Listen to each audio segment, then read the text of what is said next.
The rain hammered against the windows of our Chicago apartment, mirroring the storm brewing inside me. Torin, a software developer, was staring at my wife, Liesel's laptop screen. The glow illuminated my face, highlighting the disbelief etched into every line. I'd always trusted Liesel implicitly. We'd been together for 15 years, married for 12. We had built a comfortable life, filled with shared dreams and quiet evenings, or so I thought. It had started subtly. Liesel, who worked as a marketing manager for a large corporation, had been working late more often. She attributed it to a new project, a big campaign that could make or break her career. I understood ambition. I admired it.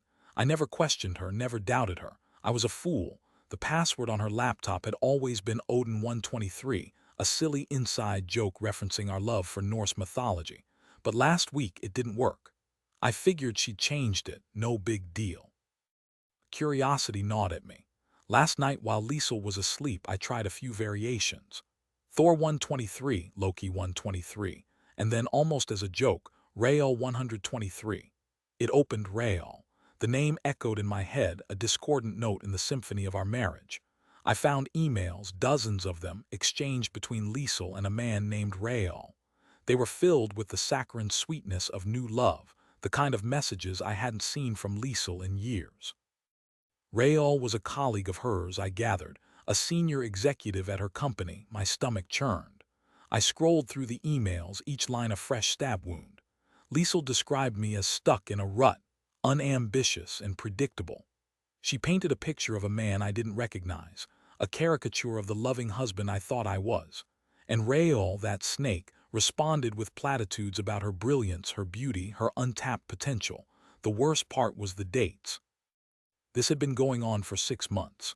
6 months of lies, of deception, of Liesel coming home to me after spending the day or the night with him. I felt like I was drowning, gasping for air in a sea of betrayal. I closed the laptop, my hands shaking.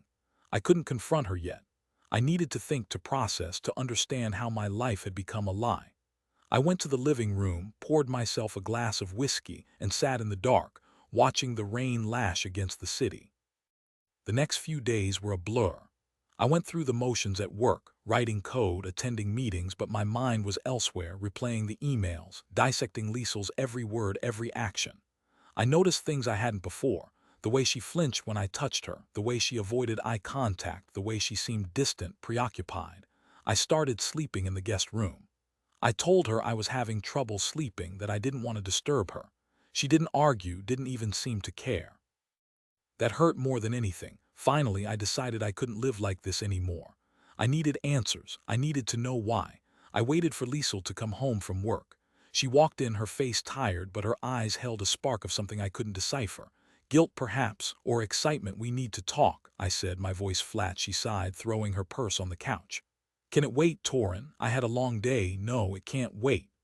I walked over to the laptop, opened it, and turned it towards her. The email thread with Rael was still open, her face drained of color. What is this?" she stammered. "Don't play dumb, Liesel. I know everything." She didn't deny it. She couldn't. The evidence was right there, staring her in the face. Instead, she started to cry. "Torin, I'm so sorry," she sobbed. It just happened, I repeated, incredulous. 6 months of emails, of lies, of sneaking around. That just happened, she tried to explain, to justify her actions. She said she felt neglected, that I was too focused on my work, that she needed attention.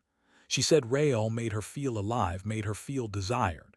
It was the same tired script, the same pathetic excuses I'd read in countless stories, but hearing it from her, from the woman I loved, was like a punch to the gut. "So what now?" I asked, my voice barely a whisper. "What happens to us?" "I don't know," she said, tears streaming down her face. "I don't want to lose you, Torin. I still love you." "Love?" I scoffed. "If this is love, I don't want it." I told her to leave. I couldn't stand to look at her, to be in the same room with her. I told her to pack her things and go. She begged me to reconsider, to forgive her, but I was done. The trust was broken, the love was tainted. There was no going back. She left that night, taking a suitcase full of clothes and a lifetime of memories. The apartment felt empty, hollow, like a tomb. I sat there alone in the silence, wondering how I had been so blind, so naive. The divorce was swift and brutal.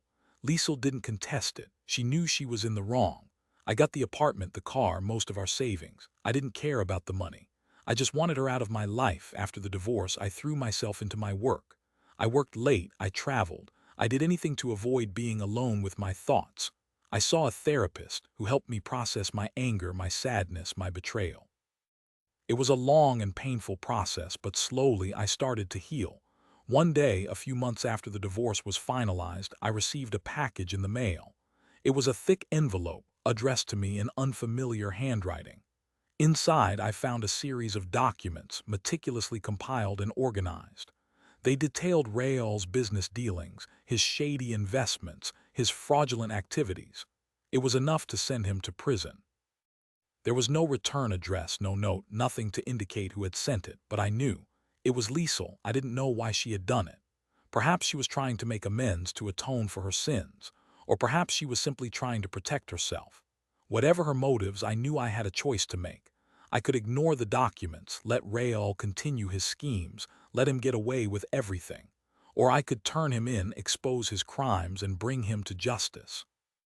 I thought about Liesel, about the pain she had caused me, about the lies she had told. But I also thought about the woman I had once loved, the woman who had shared my dreams, my life. And I knew what I had to do. I contacted the authorities and handed over the documents. Rael was arrested a few weeks later and his company was investigated.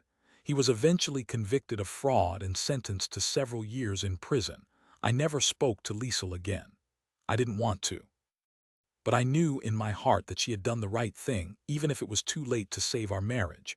I moved on with my life. I started dating again, cautiously, tentatively.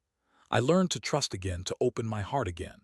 I found happiness, not in the same way I had with Liesel, but in a new, different way. The rain still falls in Chicago, but it doesn't bother me as much anymore. I've weathered the storm, and I've emerged stronger, wiser, and more resilient. The scars of betrayal may never fully fade, but they serve as a reminder of what I've overcome and of the man I've become.